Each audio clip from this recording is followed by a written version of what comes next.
for our first episode today, King Mo Lawal, former Strikeforce champion, multiple time wrestling national champion, one of the best coaches on the face of the earth.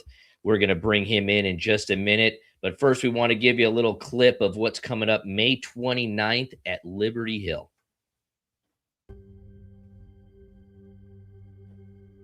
The Union League of Philadelphia, a patriotic society where love of country leads, is proud to come together at Union League Liberty Hill to celebrate our nation's 250th birthday in a very special way.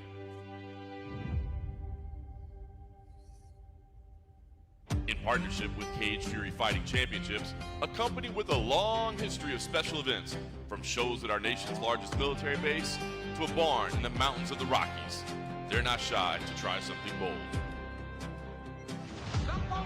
CFFC embraces a rich tradition of developing some of combat sports' most storied athletes and champions. The road to the top is long and winding, and it all starts here.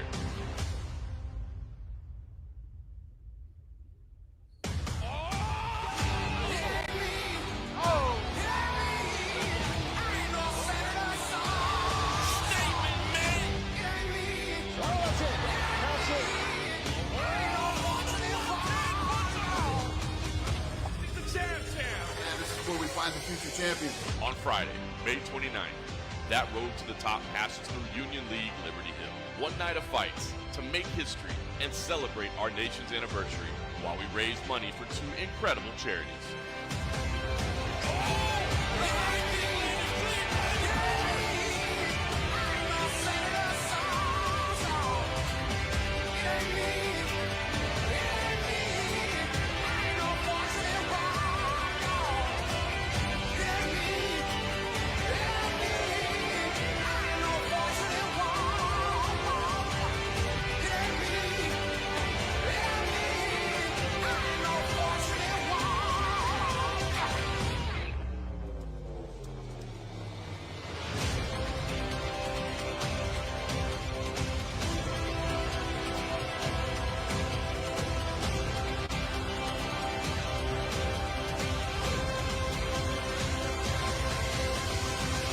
This is the Thrill on the Hill.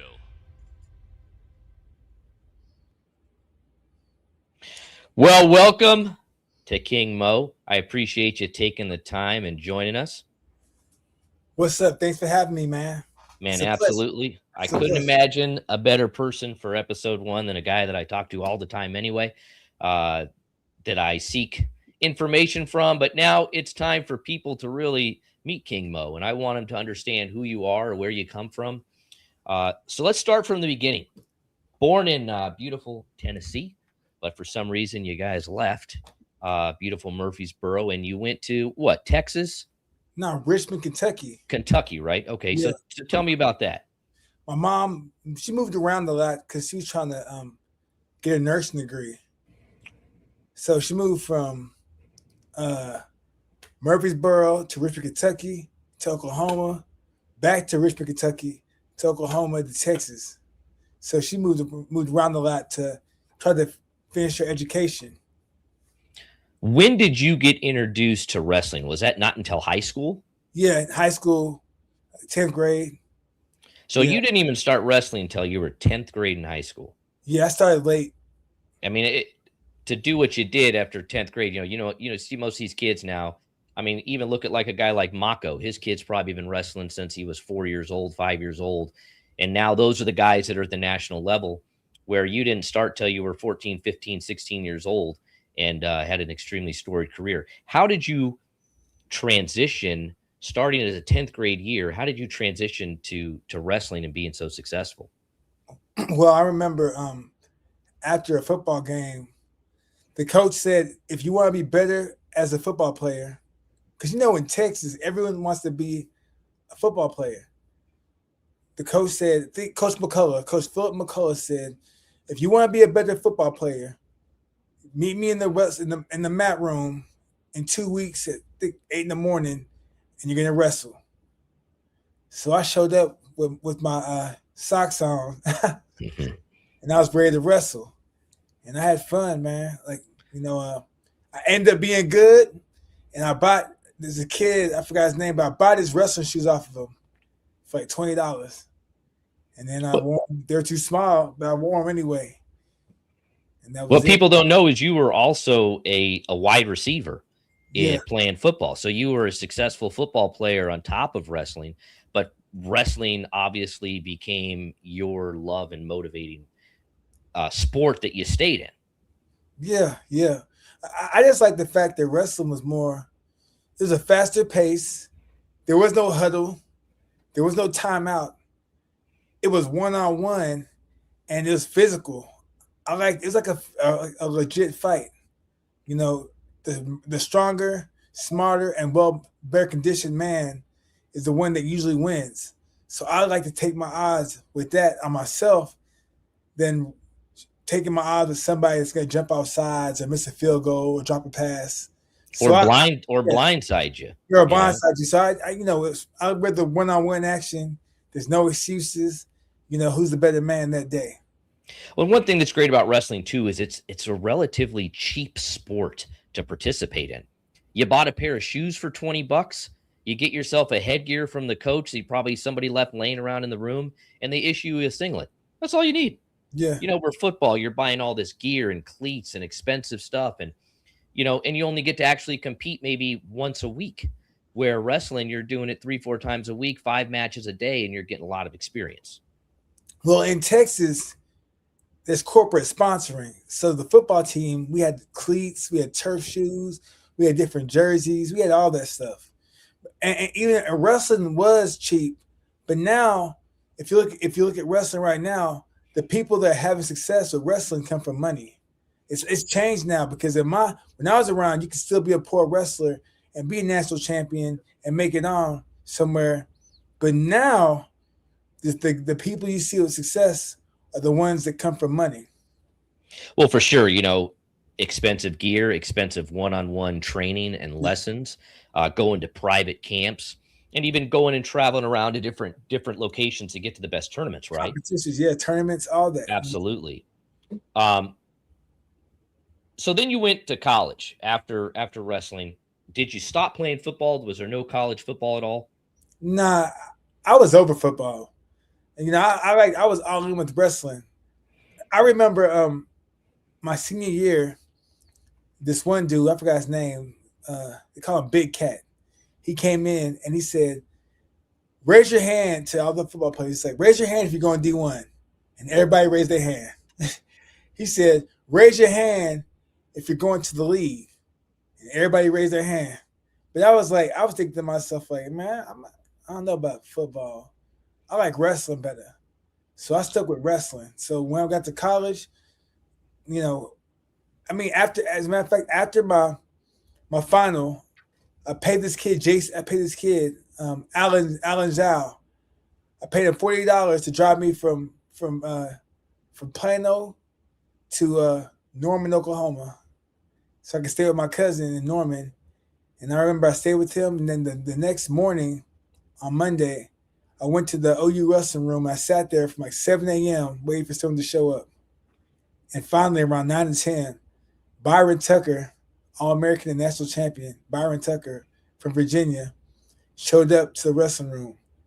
And then that was it. The rest was history. So you started out at a Division II school, Central Oklahoma, right? And you won a national title with them. What was it like wrestling at the Division II level? Well, it was tough because Central Oklahoma, we carried a D1 schedule.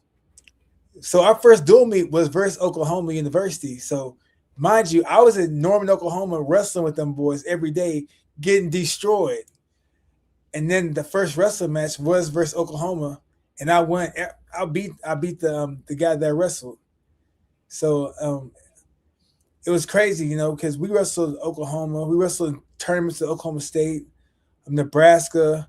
We were at the big tournaments, and we were a D2 school, but we were a tough D2 school with a lot of respect because people knew that our guys could wrestle.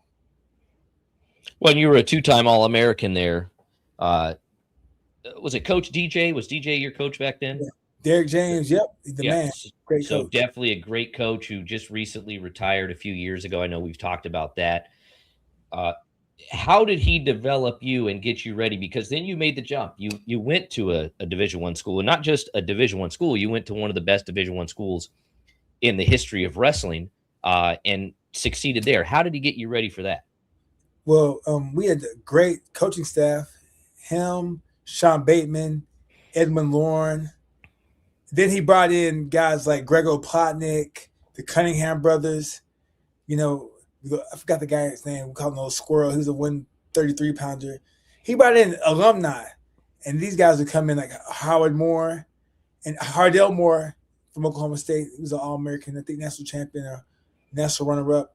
He was there running the kids club, so I had a chance to wrestle with a plethora of world-class or All-American or national championship caliber wrestlers. And then on top of that, before our wrestling practice, I would catch a ride or I'd pay somebody to take me to Norman so I can go drill or wrestle live with Byron Tucker. And then I drive back to Edmond, do our wrestling practice, and then after that, I'll stay after wrestle with Hardell. So I was doing 3 or 4 days during school. My back hurts just hearing that story. I mean, I think that's the part that a lot of people just don't understand and don't get is being at that level, being an All-American in college wrestling. You're not going to a 2-hour practice once a day. You are having to sacrifice a lot of time and energy and your body and your freedom. And it's not easy. It's difficult. It'd be one thing to go to swimming practice a few times a day and get in the pool. It's another thing to get tossed around into a Division I wrestling room and murdered by guys left and right just to make yourself a little bit better. You've seen Division I wrestling rooms and you've seen MMA gyms. Which one do you think is more intense? By far, the wrestling room. It could be any college wrestling room or the Olympic Training Center. Because one thing about wrestling's pure offense. And if you see defense, it's counter offense. It's not just defense, it's counter offense. So everything is go, go, go. There's no passivity. You have to go and break your opponent's will, skill, and everything. You have to break them down. And that's what you learn as a wrestler. So you transitioned well into freestyle wrestling. When you were in high school, when you were in college, did you get a taste of freestyle wrestling or did you stop college and then transition to freestyle? Well, while I was in high school, I was a Texas state champion in freestyle, but I could never afford to go to Fargo because it was just too costly. And then when I moved to Oklahoma, I had the chance to wrestle with Byron Tucker and other guys that were preparing for the U.S. Open and they're preparing for World Team Trials. So I had a chance to be immersed in that. And then after Byron Tucker finished his college career, he continued to wrestle freestyle. So he was his main rival was Joe Williams. So I had to play Joe Williams at times and got a chance to wrestle Byron Tucker and Barry Weldon and other guys that are preparing for the U.S. Open or the World Team Trials. That was a tough weight class too. I remember being in Vegas in '99. I wrestled in the Nationals, the Open. I just went as a kid, a 17-year-old kid. And that weight class with Joe Williams, I mean, there was 3 or 4 pages worth of guys in that weight class. There was so many. What a same thing with Jordan Burroughs and stuff. That 160 poundish, 170 poundish, it's stacked with talent, and we see that still in the United States. So you ended up winning 3 national championships, and you represented the U.S. for the World Team in 2005. Controversial, bitter, passivity call with 1 second left in the match. Walk me through the feeling in that. Yeah, that was tough because no one expected me to even hang with Sajid Sajidov. And I studied him. I had the whole weight class broken down. I knew who was who and what their strong points were. And I always thought I could defeat Sajid. And I thought I did until I looked to my right and I saw the passivity 1 point with 1 second left. And I didn't know what to think because, like, I think after that match, he lost. He was spent. He lost his next match, and I don't know. I really don't know what to think about that because I had him, man. I had him. I took him down. I've talked to a lot of guys from the US that have wrestled internationally and especially at world championships and stuff. And there's a level of corruption and there's a level of favoritism towards guys. I mean, to call a guy like King Mo passive with 1 second left and take the match from him is absolutely wild, especially being that the guy that won the world championships that year, you beat him. Yeah. So you beat the world champion, which shows that, you were on the level of the best guys on the on the planet. So let's take it into Real Pro Wrestling. So Real Pro Wrestling was a concept that came up and was a great concept, right? It was giving some guys some opportunity to make some money that had really, back then, wrestling, there was no way to make money. MMA hadn't really exploded yet. It was there, but it wasn't making money. They bring you in as a guy that they think is going to lose, and you wipe the mat with everybody there, and you win the whole thing. What did you think about the Real Pro Wrestling concept? I thought it was a great concept, but the only thing about Real Pro Wrestling was the concept was there, but the fan base wasn't. So if you see Ralph is doing it right, and the fans understand Ralph, because they know that, hey, you're out there, it's combat, be you, be bigger than life, and go out there, have fun, and be competitive. If you have to be an asshole, be one. Where back then, I lost camps because I remember when Rulon was like, "Hey, Mo, Daniel, Joe Warren, go out there and have fun. Be bigger than life. Just go out there because we're trying to sell this." So we did that, and we faced backlash because the wrestling base back then was all about respect and honor. And I was like, yeah, respect and honor in FILA wrestling, in NCAA wrestling, but this is something else different. And back then, they did not understand the concept. But now, they got that concept under on lock, and it's actually helping amateur wrestling grow. Where you see MMA, to me, in a sense, MMA is dying in a sense. You don't see as much variety. But with grappling arts, like, grappling and wrestling, collegiate wrestling and freestyle, you're starting to see explode on social media. I have a cousin from Houston who never wrestled before, but he's watching Ralph. He sends me clips. He knows people's names. And he didn't watch wrestling until I started, like, the Olympic stuff. And once I was done, he fell out of it, and now since RAF is like gotten almost mainstream, he's watching it. He enjoys it. He thinks it's exciting, and I think that RAF has brought excitement to wrestling. Well, it's cool matchups, right? Like, it's matchups you've never gotten to see, where you are getting UFC athletes with a wrestling background that are coming in and competing in a wrestling background against other wrestlers. You're getting some really high level guys. And now it's the showmanship. You're actually getting to have a personality on top of the competing and the spirit. Because at the end of the day, I'll be one of the first ones to admit, freestyle wrestling might not necessarily be the most interesting spectator sport. Even college wrestling, we can sell out the NCAA finals with 20,000 people. It may not be the most interesting sport because, like you said, there's not the personality. It's go out, shut your mouth, wrestle, and be done with it. Where RAF is kind of letting them be who you are. And to transition on that, you were one of the first guys that I saw that came to MMA with a personality. A guy that wore a crown and had people walk him out and got carried out on a chair and all these things that I'd never seen that before. I never saw a fighter with a personality. They came out serious, didn't say a word, stormed to the mat, stormed to the cage, fought, and they were done. Where now we got this guy that's making it entertaining. What inspired that character for you? Was it the pro wrestling aspect of it? What was it that inspired that for you? Big time pro wrestling. Muhammad Ali said, like, I think I forgot who he said was his influence. I forgot. I used to quote him all the time. I'm getting a little older now. But you turned 45 this year, buddy. Ali was influenced by pro wrestling. I grew up watching pro wrestling. NWA was my thing back then when I was young, and then coming to America, when Prince Hakeem was walking around, he had the women throwing rose petals at his feet, and I just like I just like the pageantry of pro wrestling, and I thought that I'd bring that to MMA. Then you have guys like Mayhem Miller and Genki Sudo, who did the same thing, and I was like, you know what, I'm gonna do it too.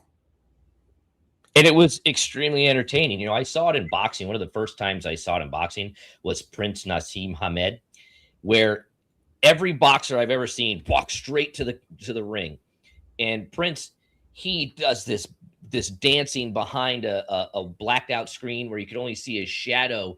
And I didn't know there was even a rule at the time that you had a certain amount of time to walk to the ring, because nobody ever took the time to do it. And he put on a show, and I was like, man, this is great. I've never seen this before. And you were really the first guy that I saw do it in MMA. So your MMA career is really legendary. And I think one of the big things about it is we see a lot now. We just saw it with Hamzat, right? He cut 46 pounds to make weight and killed himself, where you were a guy that did the opposite. You walked around 210, 215, fighting at heavyweight, fighting these monsters like Mark Kerr and Mirko Krokop and all these guys. What was your mentality in, I don't care about cutting weight, I don't care about that, I want to go out and fight the biggest, best guys? What inspired you to do that? I was all about just fighting money weight, because really, when I watched the UFC originally, there was no weight class. So I was like, if they can do it, I can do it, and I'm going to do it. I wasn't worried about size. I just want to go out there, have fun, win, and get paid. If I lost, hey, at least I tried to get the W. But I just want to go out there and just show that I was the better man that night. Because most guys your size, they're honestly fighting at welterweight. And I'll tell you that right now, they're fighting at welterweight. 205, 210, they cut to welterweight no problem. So it was pretty encouraging to see a guy that just said, I'm good, I'm going to go out there and fight. But not only did you do that, but you won. You nearly ended Mark Kerr's life. You've beat UFC champions like Yuri. You've been in there with some of the best guys in the absolute world. You've fought in Ryzen. You've won their Grand Prix. You've been a Strikeforce world champion. You've been a multiple-time U.S. wrestling national champion. You've represented us at the world team. How does a kid from a single mom moving around that has no money, how does a kid watching this in the same position as you, how do they become a King Mo? You know what? You have to invest in yourself, believe in yourself, and be consistent with whatever you do. So if you want to be the best, you have to train. You have to go out there and do extra, and that's what I did. I did when I took it to extreme. I was always running. I would try to do push-ups. I was doing squats, lunges. I just spent my time. If I wasn't doing anything, I spent my time working out. And especially when I was young, I was just trying to be bigger, stronger, faster. And then eventually I became smarter once I got to college. But it's about investing in yourself, believing in yourself, staying consistent, and staying true to your goals and to your path. So you had a pretty serious health scare one time. You got a really bad staph infection. Talk me through that. Yeah. So I had a knee surgery and I had a cadaver. I think it's a allograft, what they call it. And after surgery, I noticed my knee was getting swollen. It felt warm. And it was the same day. Chael Sonnen was fighting Rashad. They both walked out. And early in that day, I had my knee tapped. So they drained my knee to see what was in it. And it was green, but I wasn't thinking nothing of it. And right as Rashad was walking to the cage, my doctor calls me and says, Mo, come to the hospital right now. We have to have emergency surgery. You have a bad staph infection in your knee. And once I had that surgery, I was in and out the hospital for about a good 2-3 months. And I was like, it was crazy. So you had, 103-degree temperature, and the infection actually ate away at part of your hips and legs, right? Yeah, put my knee, more my knee. I And just you could see you could almost see the bone. Isn't yeah. that? Yeah. I mean, that's just crazy. And we're seeing more and more now in this space of resistant, antibiotic resistant staph MRSA, infection. I mean, yeah, yeah, methicillin resistant Staphylococcus aureus, I believe. we just saw it happen to our boy Ben. He almost died, had to get a double lung transplant. It's really serious. Have you seen any outbreaks like that at the gym, or how do you guys prevent that at the gym from spreading? I have a quick story before I answer that question. I remember my senior year, I was seated like fourth or fifth in the preseason rankings. And there's a guy from Pittsburgh, I forgot his name, but rest in peace. He was wrestling his wrestle off, won it, but as during the match, his contact fell out. So he picks it up, puts it back in his eye, and dies from a staph infection. What's this calling me? Dies from a staph infection that ate through his eye. So Wild. And I've seen that. I've always wondered why guys will wear contacts wrestling. I've never understood it because I've seen blind guys win CIF championships in California. You don't need contacts in. And I've seen people have a contact pop out, splash some water on it, and put it right back in their eye. So definitely something you don't want to do. Wow, that's horrible. So the gym, how do you guys prevent that, or what measures do you take to prevent that from spreading?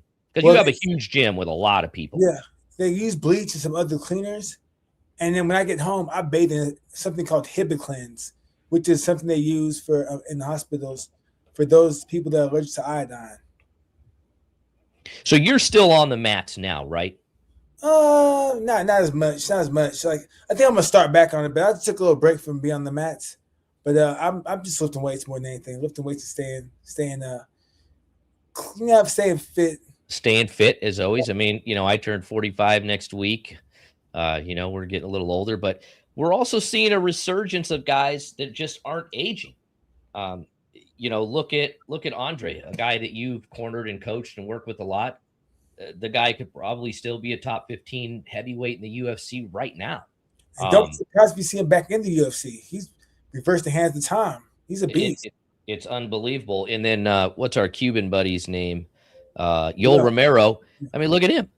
The guy's not aged a bit. I don't understand how it's going on. Where one thing I tell people about wrestling, you don't see people transition into wrestling in their 30s. Yeah. They transition out in their late 20s because it's such a hard sport. It's so demanding. It's so difficult.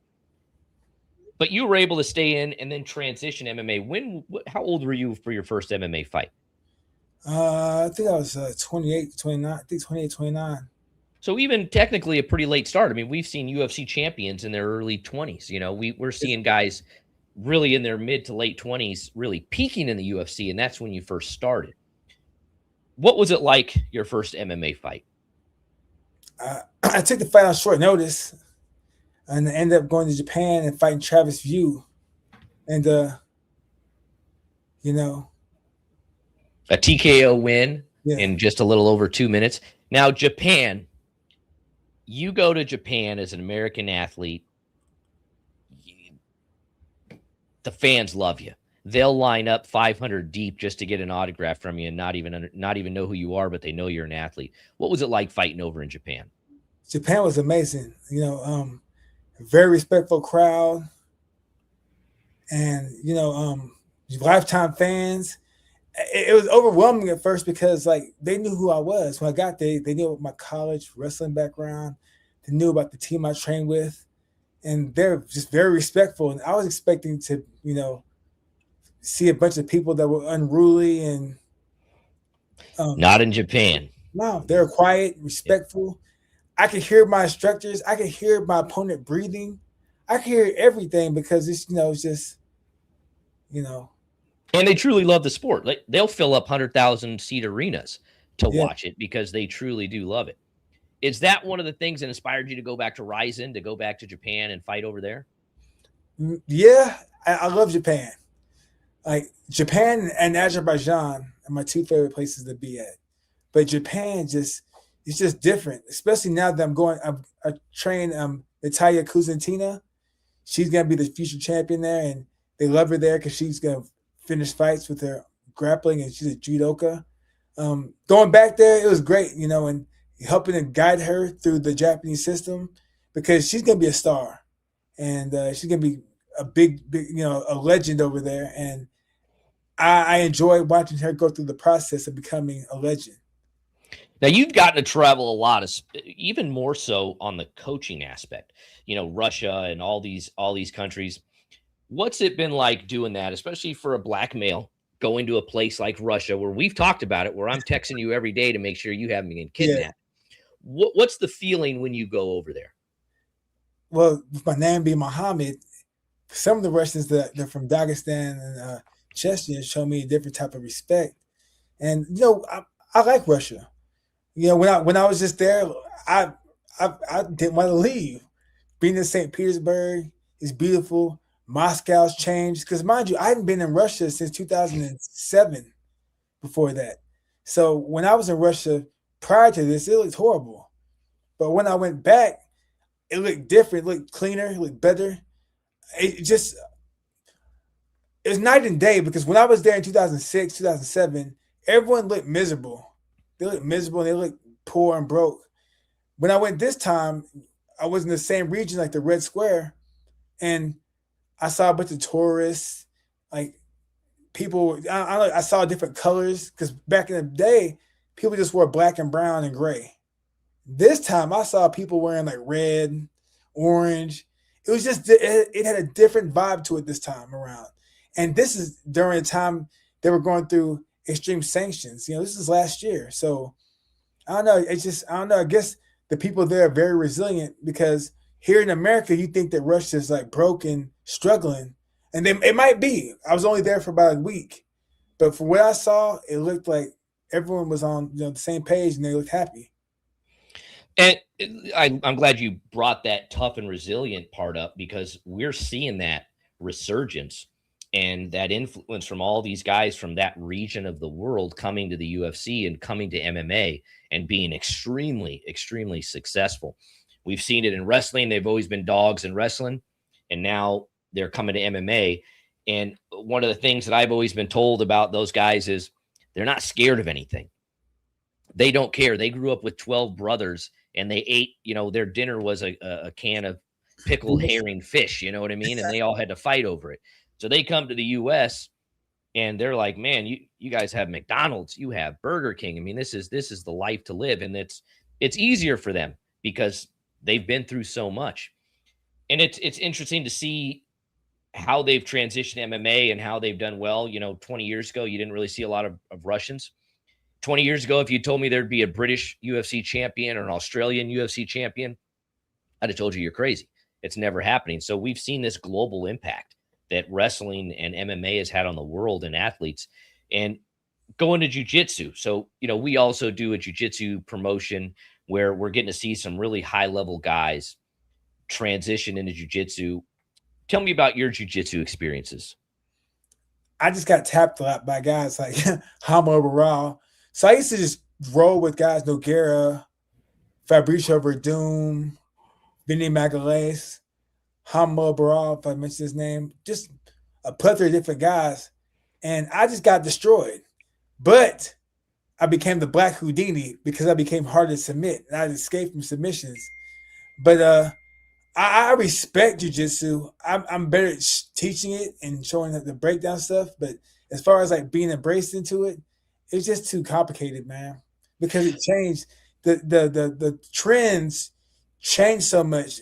At one point, it was top game being heavy. Then it was deep half. Then it was back take. Then it was 50-50. Then it was this guard, that guard, and spider guard, and this.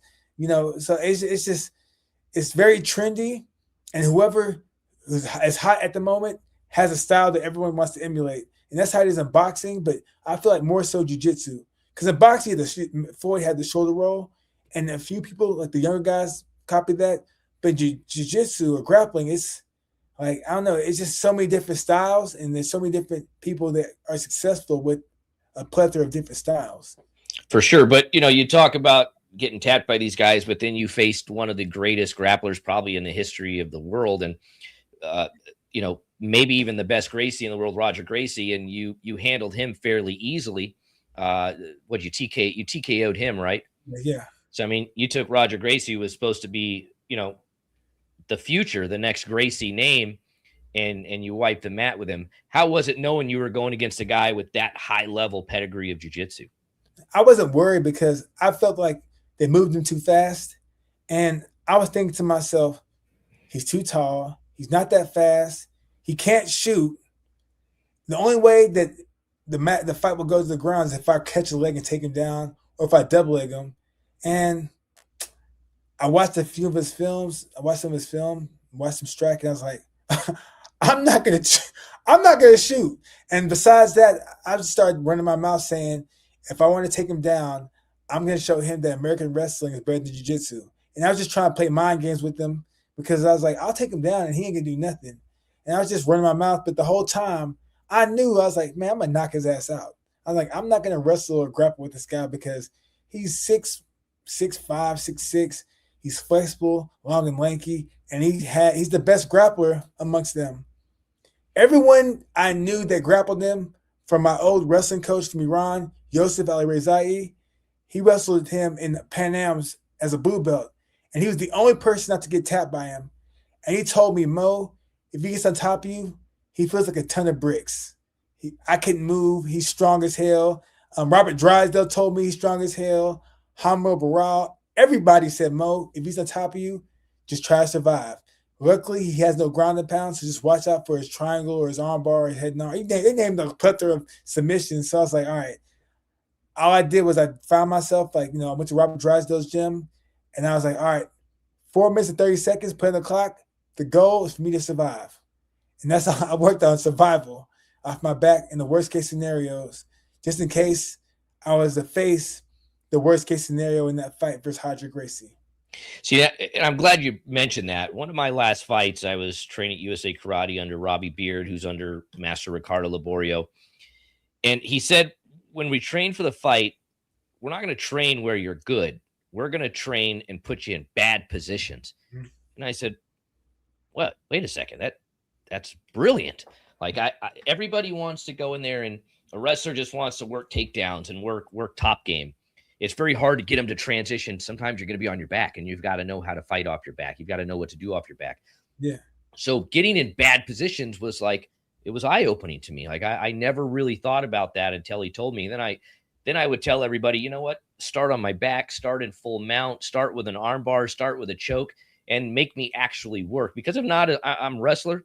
I'm probably going to be on top, and I'm going to stall out, and I'm going to be in a half guard, and I'm just going to ride the clock where I'm not being offensive. But being in a bad position made me be offensive. You're now, one of the head coaches of American Top Team. You've developed unbelievable amount of talent at that gym.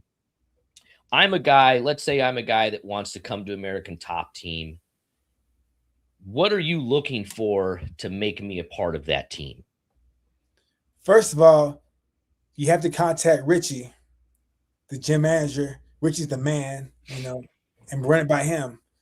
Then when you come, we just want to see how bad you want it, because we want you to have talent, but we want to know if you're coachable, if you can, overcome any type of adversity, because you're going to face adversity. A lot of people that come to the gym they were the big fish or the big dog in their gym, and now they're coming to a gym full of sharks, hammerhead sharks and great white sharks and killer whales, and they're a guppy. So eventually you have to grow into one of those big predatory roles. But, we want to see if you can overcome, if you can fight back, if you show some resistance. There's a guy named Jason Eastman. He's fought for our title. Yeah, and he came to our gym, and he was a bum. Boy, he was like one of the worst guys. I was like, man, this guy's terrible. Look at him. But month after month, I see him get kicked, get punched. Then I saw him slipping punches, checking kicks. Then I saw him landing kicks. Then I saw him getting taken down, fighting. And I saw the progression into him becoming the man. He became a killer whale in the gym. And, just when you seeing the growth of these athletes is amazing.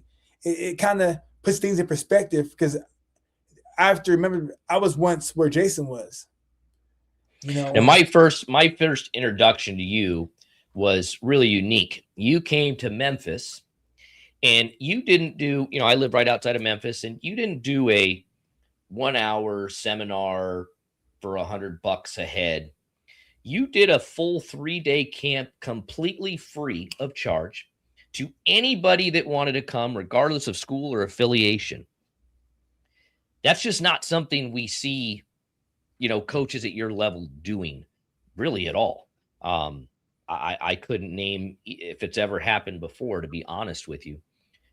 What motivated you to do something like that to give back to the MMA community? I love to teach, and I was lucky to have that done for me. In high school, Coach Sid Berry, Coach Randy Jeffries, Coach Kepke, they came out and looked out for me and wrestled with me. They didn't have to.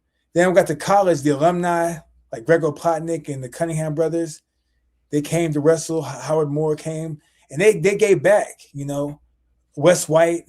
And that's my way of giving back, It's not about money. It's about seeing if you can make a change and seeing if you can see people improve. And, I met Ryan Spahn, and look what he's doing now. He's when I met him, he was a guppy. Now he's a big dog. He's a killer whale, and I'm lucky. I'm proud to say that. I'm not saying I helped him grow, but I had a chance to witness his growth as an athlete. Just off the seminar itself, I just like to see people come out there and learn and try to improve themselves, because if you're trying to improve, that means that you're around people that want better. Well, like you mentioned, guys come from gyms where they are the big guy, then they go to a big gym and they're not anymore. And that's one of the things I tell guys: if you're serious about this, if you're the best guy in your gym, you're probably not at the best gym for you to be at anymore. You need to go somewhere. We see a lot of cross training. We have a lot of Philly guys in Philly that do cross training all over. Dean Thomas will go up there and train with them. And some guys, Riley Palmer comes down to, living in training at American Top Team. He's actually fighting on our Liberty Hill card this month. He's one of the top prospects in the country. What are your thoughts on cross training? Do you take that personal if someone says, "Hey, I'm going to go train at another location to get some more bodies"? What are your thoughts on that? I have no problem with that. Now, sometimes some gym owners might, but to me, the more fields you get and the more looks you get, the better. Because every time you go to a different gym and you encounter a new style or a new body type, that's information you're taking in to help you progress with your fight career or progress as a coach. You want all the experience that you can get so you can become a better athlete, a better coach, a better fighter, or better at whatever you're choosing to do. So I did that. I had so many training partners, and I sparred with so many different people. That's why I can, as a coach, I can be like, hey, this guy reminds me of this guy I sparred with. Watch out for this. Or this guy's like this. So, hey, he's going to gas at this time. Watch for, I just know I've experienced, and my experiences have helped me become a better coach.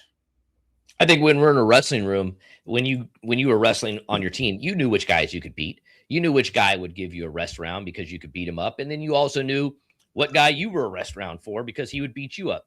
And I think sometimes when you go to these new gyms, now you don't have that anymore. You don't have that, who can I beat up? Who can I not beat up? Who's better than me? And you get challenged a little more. And it's always a little chip on your shoulder when you go to another gym. You don't want to lose. So you do push yourself a little harder, and they push you harder too. So I think it's great that we're getting some cross training and we're getting guys that can come to American Top Team that don't even live there, and they'll come there just to train for a specific fight because of the bodies and the people that they have and the coaching staff. On any given day, how many guys do you think are in there training? Too many to count. We have killers from all divisions, killers from all organizations. It's just too many to count. At least like 60 to 70. Florida has become a hotbed for really, really good MMA gyms. And what do you think is driving that change to bring them all to Florida? The warm weather. just all the gyms are pretty much close in proximity. We're not too far from each other. The coaches, everything's here. Even boxing, everything aside from kickboxing. Well, actually, kickboxing, you have Henry Hooft up there. We have good kickboxing coaches as well. Everything you need to be a champion is in South Florida. Conditioning, the weather, the strength training, the beach, the food, the training partners. All of that is here in South Florida.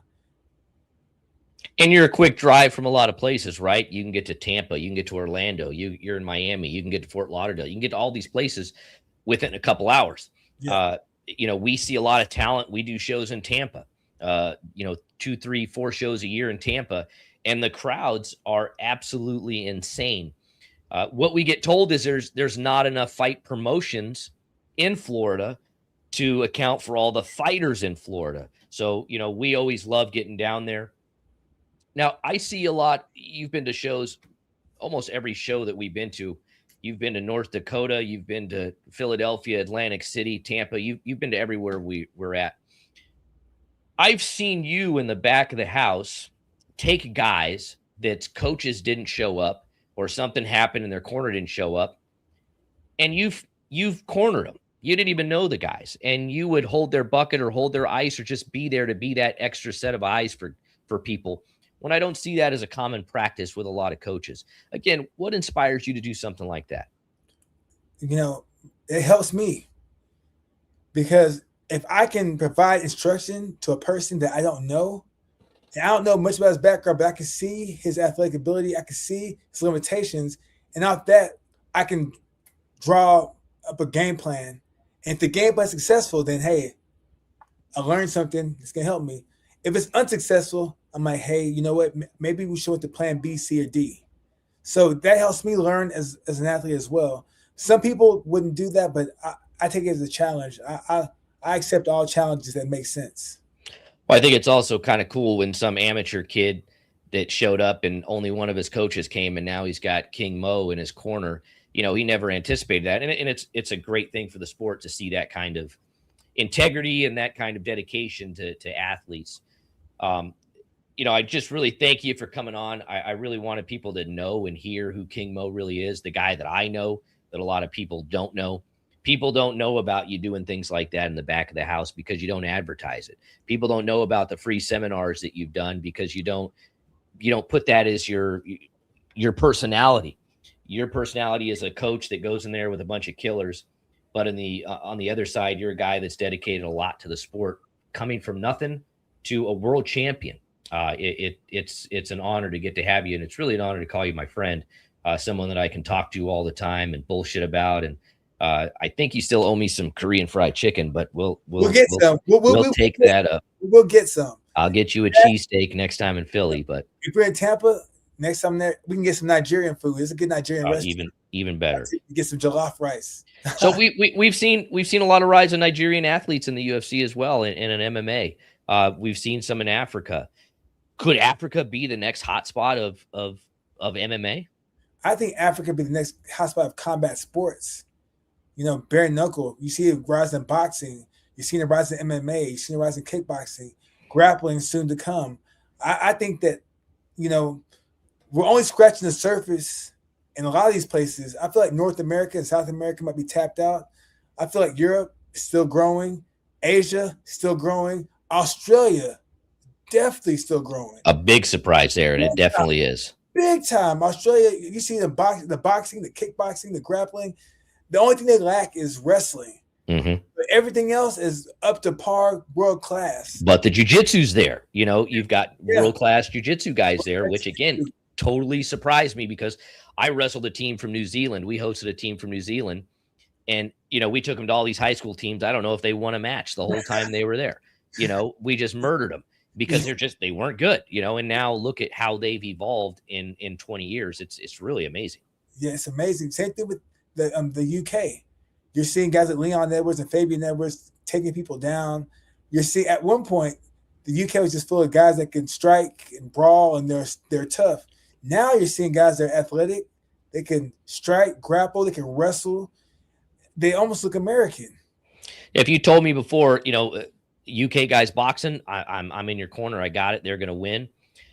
But UK guys doing jiu-jitsu, you got UK guys doing MMA, and Michael Bisping, wins a world title, wins a UFC title, and beats one of the greatest jiu-jitsu MMA fighters ever in Anderson Silva. So it's been an evolution, and that's why they say this really is the fastest growing sport in the world, and you get a front seat to that.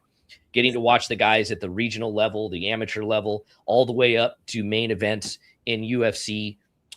Who do you think on your roster now is the next to get the big call up? And there's so many people. There's so many people. We have so many killers. There's a guy named Saeed Salma, who's a beast. K-Tag.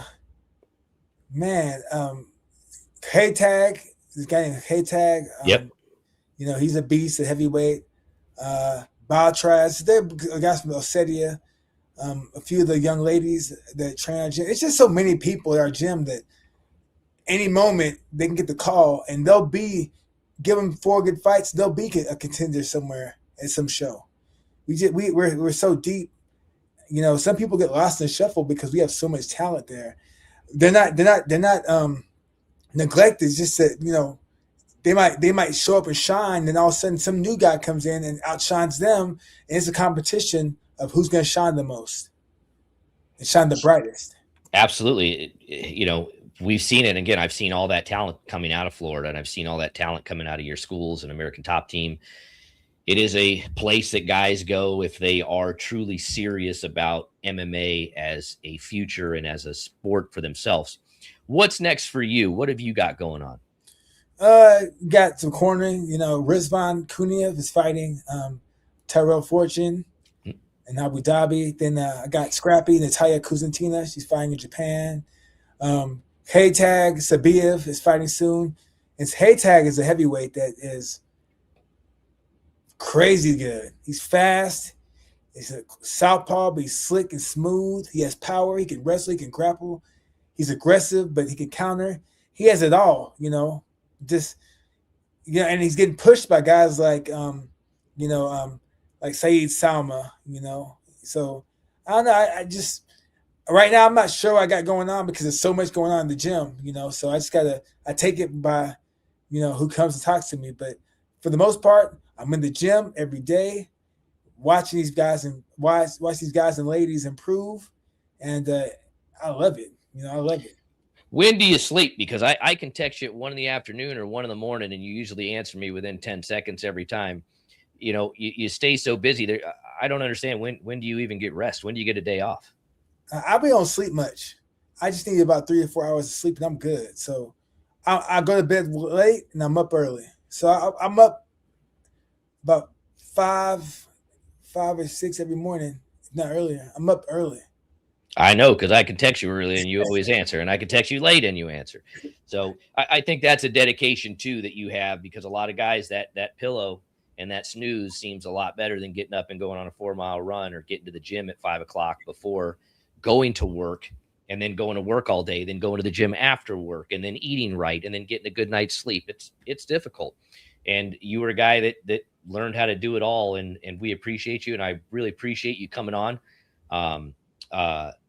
Don't want to take up too much of your time. I'm going to let you go so we can get this first episode ended, but I really appreciate what the Cage Control Chaos is going to be all about. Is going to be about learning about guys like you, learning the things that people don't know about a world champion and a world champion level coach, and a guy that's one of the best in the business that I've personally met. And I've met a lot of people in this business.